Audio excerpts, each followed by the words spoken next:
Matšpalli paneb mängu Unibet. Mängijatelt mängijatele. Tere kallid tennisesõbrad! Vähe on Eestis tennises sündmusi, mille üle arutatakse teravalt ja tuliselt lausa riiklikul tasemel. Aga just sellise kõlapinna viimastel päevadel saavutanud Tallinnasse tuua planeeritav VTA 250 kategooria turniir. Veidi vähem on sõna võtnud selle idee autorid Riho Kallus ja Tenniseliidu peasekretär Allar Hint, kes ongi täna Matšpalli saate külalised. Mina endiselt saatejuht Gunnar Leheste. Tere mehed! Tere! No, et oleks kõigil selge, millest me räägime, siis 7. veebruaril avalikustas kultuuriminister Tiit Terik, et Tenniseliit on tema juurde tulnud palvega, kas riik saaks õla alla panna sügisel kavandatavale VTA tenniseturniirile, mille korraldamise võimalus saabus eestlastele üsnagi ootamatult. Kuidas ja miks hakkamegi vast täiesti algusest peale, et kuidas tekkis Eestile võimalus korraldada VTA turniiri? Kes tahab alustada? No ma võin alustada. Et eks selle turniiri nii-öelda kirjani või pakkumiseni või ütleme selleks pakkumiseks on vaja tegelikult väga mitmeid asju. Et punkt 1 on, esiteks on vaja sul vaba nädalat, vaba turniiri. Ja teiseks tundub ka, et on vaja olla õigel ajal õiges kohas. Ja loomulikult on vaja nii-öelda head sellist tennise kandepinda ja head tennise imidžit ja head sellist ka tennise saadikuid, nagu meil täna on Anett Kontaveit ja Kaia Kanepi, kes on ikka väga, väga selgelt Eestile nime teinud tennise maailmas. Ja ega selles mõttes väga palju rohkem nagu vaja ei olegi, et ütleme, ma arvan, seda VTA-d nii-öelda mõttena või üldse turniire me ju ikka ükskõik kui kuskil käid ja kuuled ja kellel on ja kes korraldab ja mis selle jaoks vaja on ja kuuled jällegi, et kui raske see on saada ja siin nädal aega tagasi ma just rääkisin soomlastega, kui soomlased helistasid ja küsisid, kust te nüüd selle saite, et mismoodi see võimalik oli, et nemad üritavad küll meeste turniiri teha, ATP turniiri, kuid ei ole veel nii-öelda sabast kinni saanud.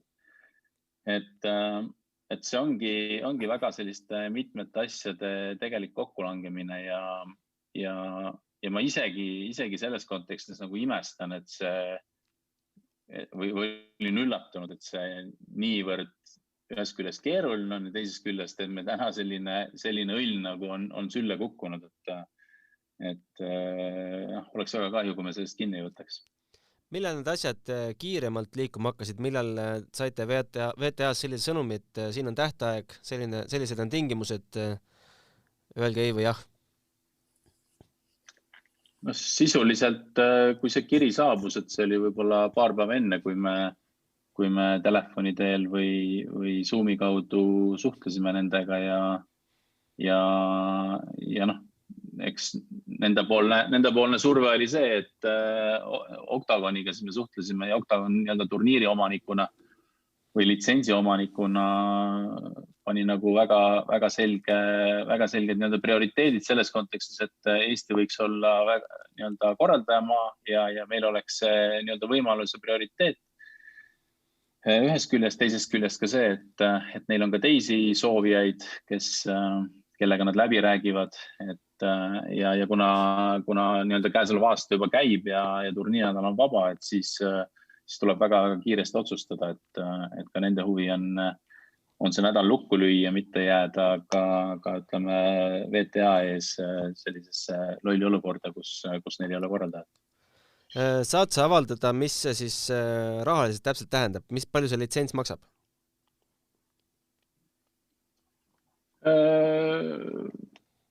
See litsents maksab. See litsents maksab raha, et ma ei hakka võib-olla siin praegu praegu nii-öelda nende spetsiifilistest numbritest rääkima, aga noh, kui siin sellest rahadest on räägitud, siis ju täna meie nii-öelda välja käidud eelarve on circa 1,3 miljonit, mis koosneb nii auhinnarahast, litsentsist kui kõikidest korralduskuludest ja see summa on meile ka nii-öelda lahti ekseldatud, ütleme siis litsentsi omaniku poolt, et see on väga selge tema arvamus, et see turniir, selle tasemel turniir maksab nii palju raha.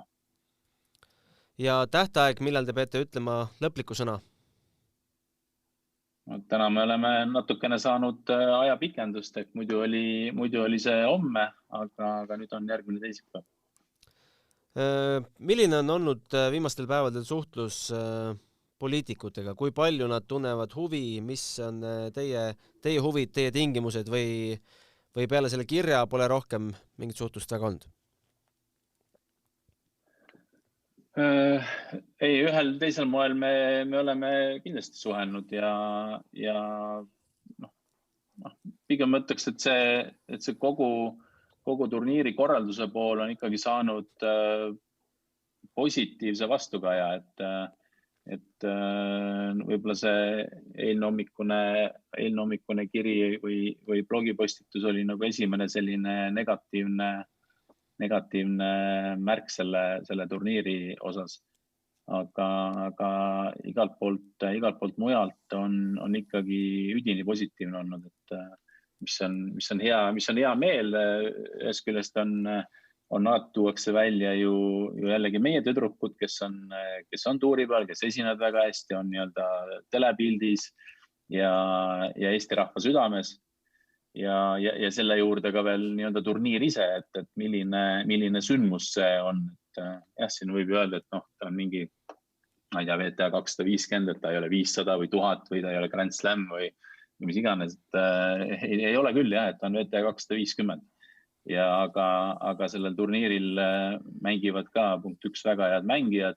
See turniir on üks turniir nii-öelda 250-st, ütleme 30-st 250-st või 29-st 250-st ja üks turniir 55-st, et ma arvan, et see on väga selline limiteeritud number ja ma arvan, et see oleks nagu ikkagi suur samm mitte üksi Eesti tennisele, vaid Eesti spordile, Tallinnale ja Eesti riigile, et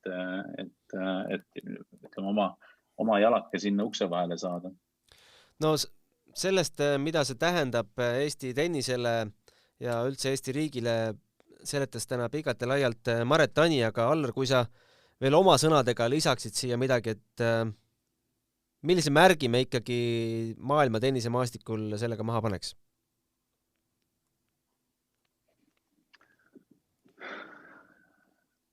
No ütleme, see märk oleks see, et nagu me siin ennem ka, et me oleme üks vähestest riikidest ja üks vähestest linnadest, kus see turniir toimuks. Et sari ise on ju Austraaliast Põhja- või Lõuna-Ameerikani, et hästi selline geograafiline ja see asetaks ikkagi meid väga selgelt ühe nii-öelda suurte hulka. Nii-öelda riigi ja ka tennise mõistes, et see on nii-öelda selline võib-olla nagu propagandistlik, aga see on nagu fakt, et sinna me nii-öelda sattuksime või seal me oleksime ja kui tegelikult mõelda kõik allapoole selle kohaliku taseme peale, et eks see on ju igal spordialal, et mida rohkem sa näed oma iidoleid, alustades kas või meie oma mängijatest, see annab sulle boost'i, et kindlasti ei tee see sinust võib-olla nagu kohe paremat mängijat, aga tennise teekond on nii pikk ja igasugust selliseid väikseid motivatsioonikillukesi on igale noormängijale vaja, igale treenerile vaja ja klubid ja tegelikult kogu see spordikogukond, et ma ei räägiks ainult siin ju tennisest, vaid see on ikkagi ju spordisündmus, et see ei ole ainult tennisesündmus. No pole saladus mitte kellelegi, ma arvan, et ei meile ega ka VTA-le, et selle turniiri õnnestumine pealtvaatajate suhtes sõltub sellest, kas me saame siia mängima Aneti ja või Kaia. Mis seis hetkel sellel rindel on? Kas meil on emalt kummalt mingisugune garantii?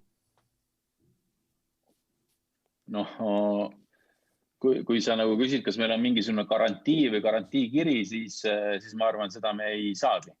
Aga mis on väga positiivne, et meil on, Anett on väga selgelt väljendanud, et selle turniiri Eestisse toomine on tema jaoks ka tähtis.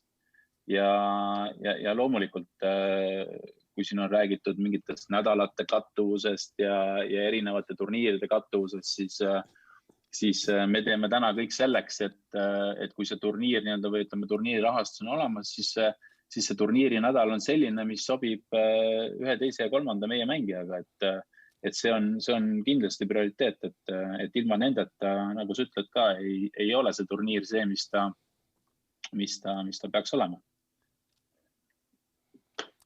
Kas Kaialt on ka saadud mingit kommentaari või seisukohta sellele? Ei, otseselt ei ole ja ma ütlengi, tegelikult on ju see, et kui meil on teada, täna me oleme märtsi algus või veebruari lõpus, eks ole, et me räägime septembrikuust või septembri lõpust oktoobrist. Et tegelikkuses ju täna võtta mängijatelt mingisugune väga selge garantii ongi raske, et nii-öelda allkirjana.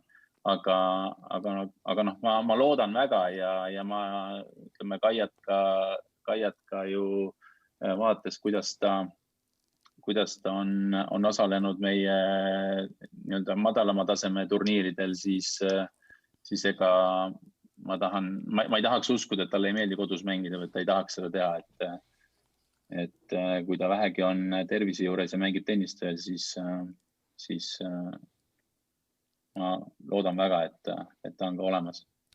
No see peamine murekoht, mis ma ise välja suudan mõelda, mis Aneti puhul võib tekkida, et esiteks see on hooaja lõpp, Anett kindlasti tahaks pääseda jälle aastalõputurniirile, oleks üks kitsendus, mis sunniks teda võib-olla vaatama VTA 500 poole ja teine kitsendus, millest ei saa nagu üle ega ümber, kui Moskva peaks saama endale, mis on vägagi tõenäoline VTA 1000 kategooria korraldusõiguse, siis ta lihtsalt peab seal osalema.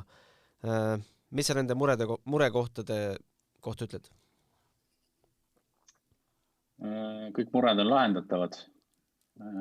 Punkt üks on see, et sul on selles mõttes väga õigus, et loomulikult alati sportlase eesmärk on ju mängida kõrgemale ja ülespoole ja kui mõelda, ütleme top 8 turniiri või finaalturniiri.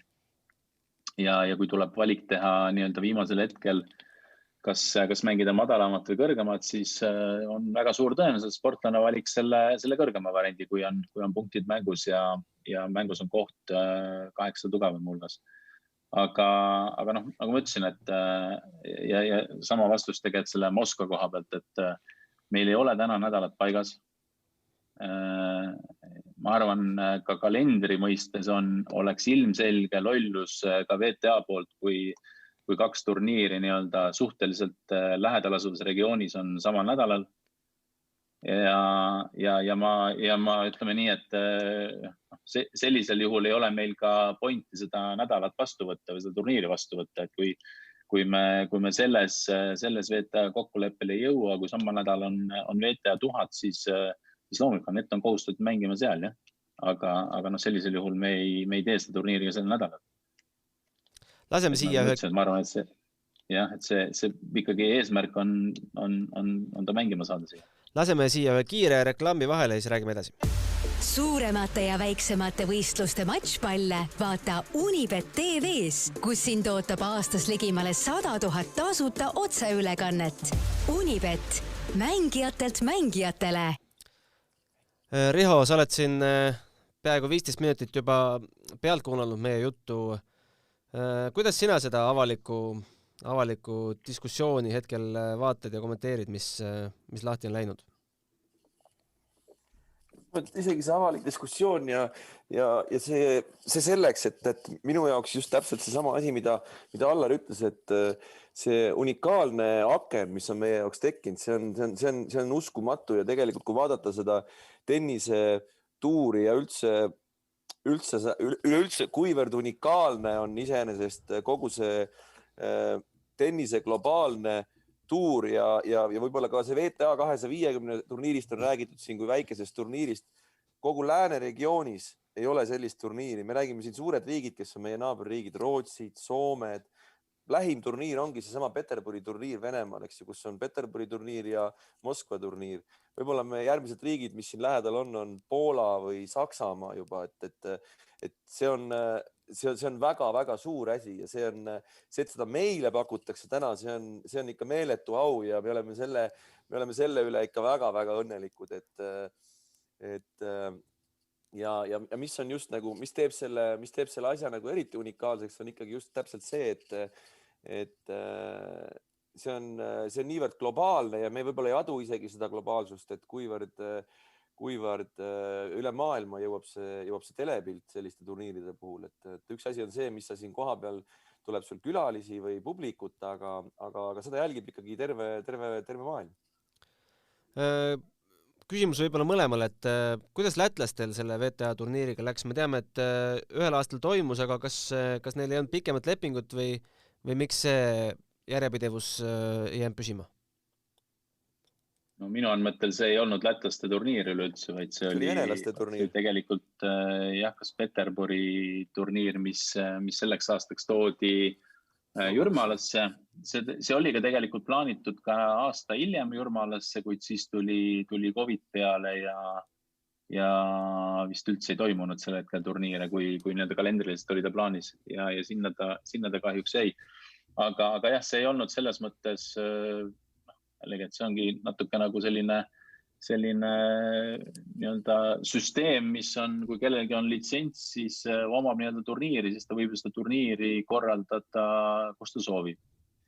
Ja see oli nii-öelda siis turniiri omaniku soov mängida Lätis, et eks seal oli ka teatud nende läbirääkimisi, suhteid ja võimalusi, et eks ta oli ka lätlastele nagu hea võimalus ja paljude asjade nagu kokkulangemine.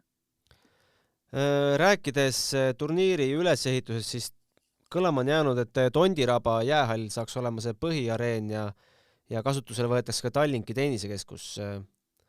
Põhjendage, miks selline valik?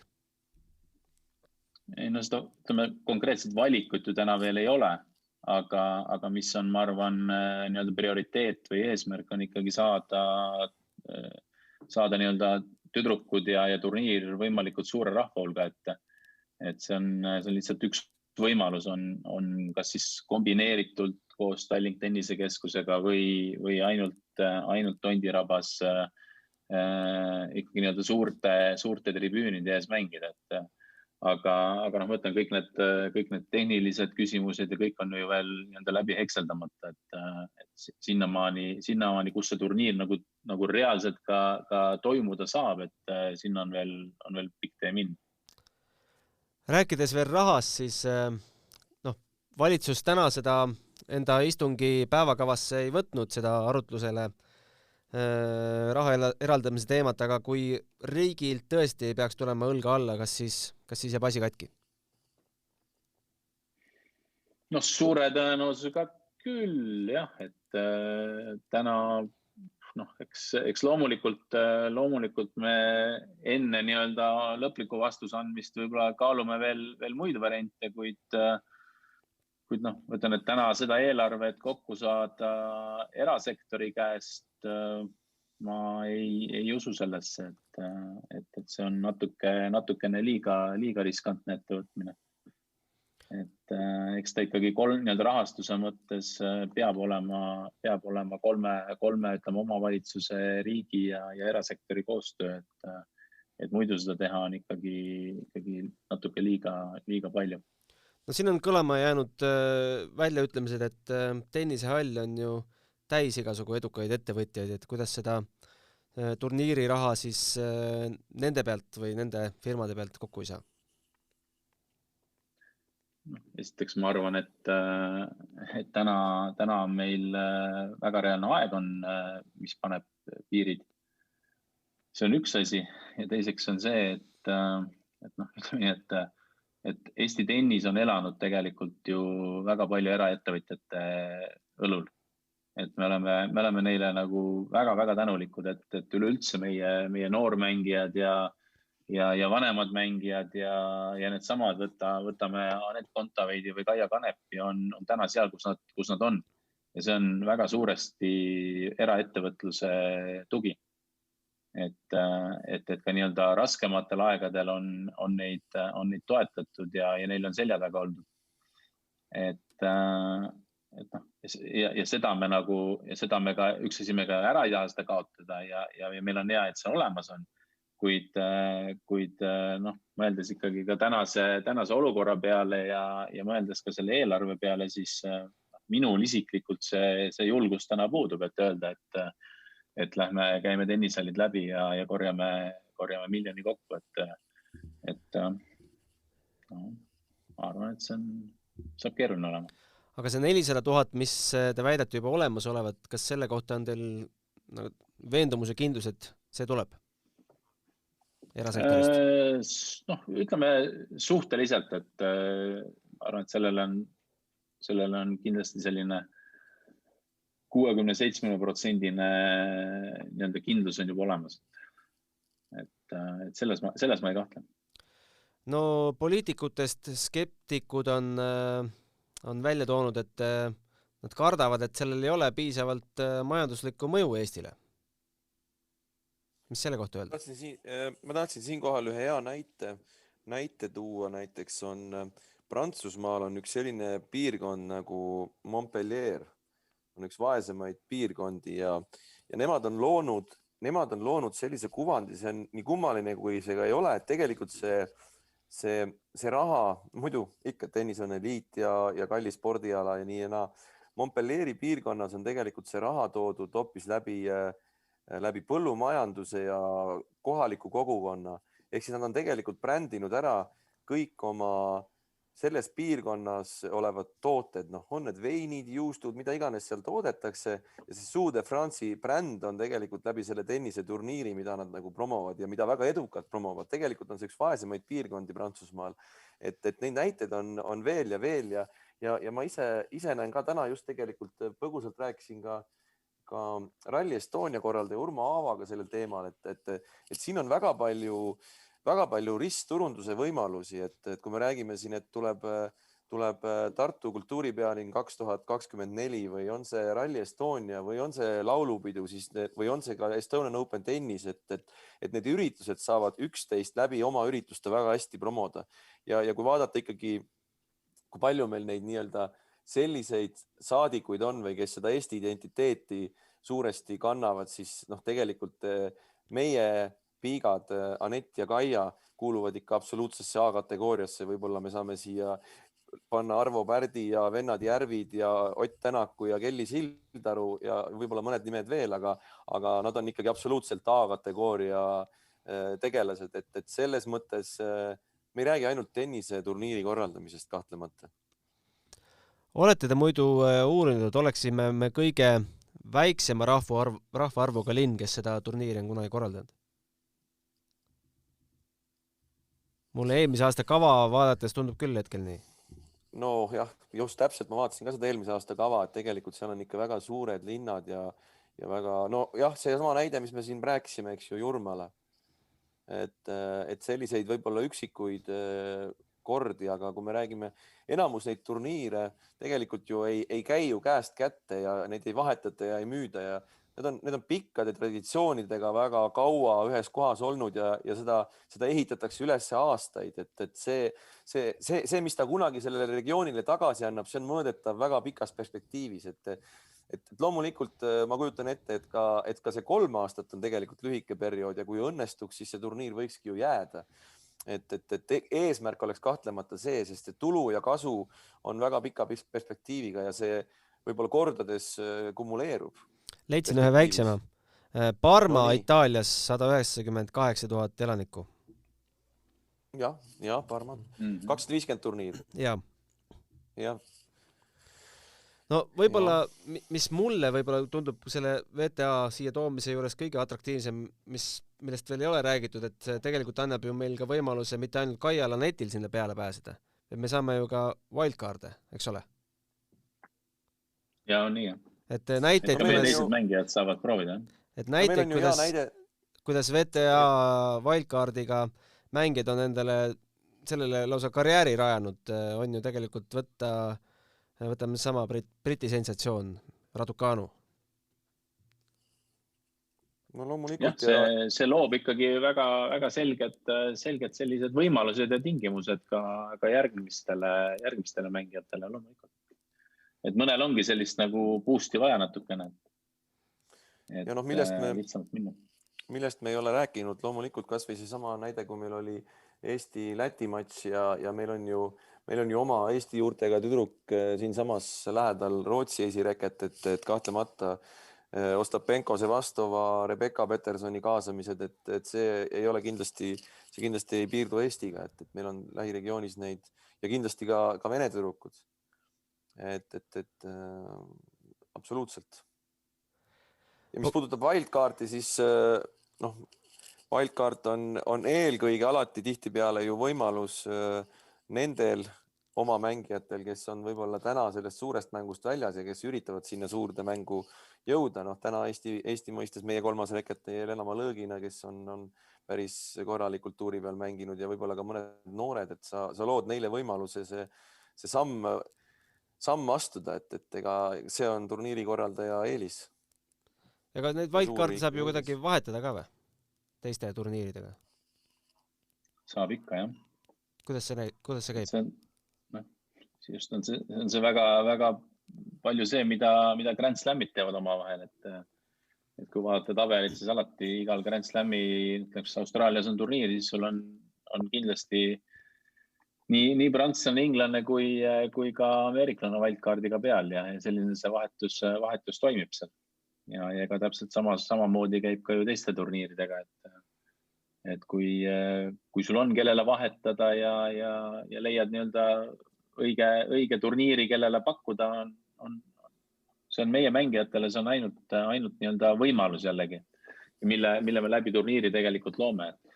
Et sa ei mängi ainult ühte turniiri kaasa, aga saad tegelikult võib-olla 2, võib-olla 3 VTA tuuri kaasa mängida. Ühesõnaga, ma saan aru, et töö kuluaarides ja koridorides jätkub teisipäeva hilisõhtuni, et lootus kaotanud ei ole, kuigi sõnumid hetkel valitsuselt kõige positiivsemad võib-olla ei ole. Jah, et ma ütlesin, et tegelikult kõik on olnud positiivsed peale selle eilse hommiku või kolmapäeva hommiku see postituse või blogipostituse, et ma loodan väga, et ehk ei pea isegi ime juhtuma, et see muutuks ja et see meeleolu muutuks seal ja loodan väga, et see turniir päeva lõpuks nagu jõuab Eestisse. Et ma arvan, et seda on meile kõigile vaja, et tänasel sellisel depressiivsel perioodil. Ütleme nii, et Eesti tennis on selle ära teeninud. Ja, kindlasti.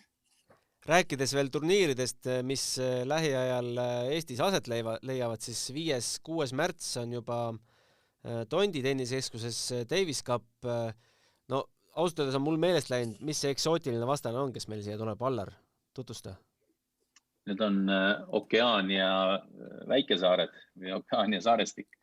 Ehk siis Okeaania on nii-öelda Austraalia, Uus-Meremaa suuremate saartena ja kõik need väikesaared, mis seal kõrval on moodustanud Okeaania sellise regiooni. Ja ütleme, Austraalia ja Uus-Mere mängivad iseseisvalt Davis Cupi, kuid siis need väiksemad saared on kokku pandud üheks võistkonnaks ja meil on suur au ja suur rõõm neid siin kodus võõrustada. Et hästi erinev ja küll kõik enamus on Prantsuse, Ameerika, Inglise passidega, aga nad on siis elavad Fidži ja Vanuatu ja kus nad sealt kõik pärit on. Aga võitlus käib nüüd siis kuhu pääsemise nimel? Võitlus käib püsima jäämise nimel teise liigasse, teise gruppi. Rääkides naiste ekvivalentsist sellele turniirile, Billie Jean King Cup, kas aprillis tuleb või ei tule? Ütle uuesti seda, see kõlas nii hästi. Billie Jean King Cup. Kas aprillis tuleb või ei tule ja kust tuleb? Tuleb ja tuleb Türgis. Türgis? Kas meil on vastased ka teada? Ma praegu ei loeks neid siin ette, aga ma arvan, et nad on teada. See on turniir jällegi, eks, et seal on, palju meid on seal? 12 võistkonda vist. Kes komplekteerib naiskonna? Meil on võistkonnal kapten-treener, kes komplekteerib võistkonna. Otsin hästi kiirelt, kas ma leian ka vastased. Türgi. Ja kuupäevad on ka teada? See on 11. aprilli nädal. Mis grupist ma seda vastast pean otsima? Esimesest grupist. Okei, leidsin. Austria, Bulgaaria, Horvaatia, Taani, Eesti, Gruusia, Ungari, Serbia, Sloveenia, Rootsi ja Türgi. Kõigil neil on omad esinumbrid muidugi. Väga atraktiivne seltskond. Nendes riikides on päris korralikke tippmängijaid seal kõikide. Seal ei ole midagi lihtsat. Kas meil oli mingi variant ise seda võõrustada või me ei proovinudki? Korra meil oli see plaanis küll, kuid päeva lõpuks me loobusime sellest. Loobusime sellest võimalusest. Riho, kui Allar võtab meid Antaaliasse aprillis, siis pole ju ka paha. Ei, mul on juba asjad pakitud, et loomulikult. Seal on lennujaamas on suht pikk järjekord juba, nii et mingi järjekord. Aga igatahes mainime siis saate lõppu ka selle ära, et Anett Kontaveit eelmisel nädalal võitis järjekordse turniiri, 6. VTA turniir temal, aga mis on vast veel märkimisväärne, et ta on võitnud siseturniiridel järjest 20 matši ja aastast 89, kui sellist statistikat peetakse, on vaid 5 naist, kes on temast siseturniiridel järjest pikemat võiduseeriat näidanud. Nendeks on Jana Novotna 21, Justine Hanan 22, Lindsay Davenport samuti 22 ja Monika Seles ja Steffi Graf vastavalt 32 ja 43. Päris uhke seltskond. Ja ma arvan, et seda jada ongi väga ja jätkata sügisel Tallinnas. Enne me ei ole mingit siseturniire. Väga ei tohiks olla. Jah, see need uudised kuidagi, et Anett võidab VTA turniiri, need kuidagi kõlavad juba rutiinselt iganädalaselt, et see on ka huvitav, et kes oleks seda uskund, et nii hakkab olema see asi. Kuhu Anett nüüd põrutas? Anett põrutas Dohasse Katari, jah. No siis hakkavad õue turniiri pihta, jah? Jah. Igatahes vägev ja hoiame pöialt, et kõik läheks nii, nagu tennisrahvas soovib. Aitäh teile! Aitäh! Aitäh! Matšpalli pani mängu Unibet. Mängijatelt mängijatele.